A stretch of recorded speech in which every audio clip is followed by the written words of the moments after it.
Kerala style banana చిప్స్ని prepare చేసుకోవడం కోసం పచ్చి అరటికాయల్ని తీసుకొని చివరి ఎడ్జెస్ని కట్ చేసుకొని మధ్యలో ఘాట్లు పెట్టుకొని పొట్టు మొత్తాన్ని పీల్ చేసుకొని సాల్ట్ వాటర్లోకి వేసి పక్కన పెట్టుకోవాలి. ఇప్పుడు చిప్స్ని ప్రిపేర్ చేసుకోవడం కోసం బౌల్లోకి కొంచెం పసుపు, ఉప్పు, వాటర్ వేసుకొని మొత్తాన్ని మిక్స్ చేసుకొని దీన్ని కూడా పక్కన పెట్టుకోవాలి. ఇప్పుడు ఒక స్లైసర్ని తీసుకొని స్టవ్ మీద ఆయిల్ని పెట్టి బాగా హీట్ అయిన తర్వాత ఈ స్లైసర్తో బనానా చిప్స్ మొత్తాన్ని డైరెక్ట్గా ఆయిల్లోకి వేసుకోవాలి.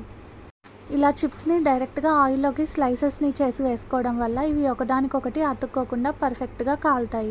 ఇప్పుడు ఇందులోకి మనం కలిపి పెట్టుకున్న సాల్ట్, పసుపు, వాటర్ని 2 స్పూన్స్ వేసుకొని వీటిని లైట్ బ్రౌన్ కలర్ వచ్చే వరకు మంచిగా కాల్చుకొని బౌల్లోకి తీసుకొని ఇలానే మిగిలిన చిప్స్ అన్నిటిని ప్రిపేర్ చేసుకుంటే ఎంతో టేస్టీగా ఉండే Kerala style traditional banana chips అనేవి రెడీ అయిపోతాయి.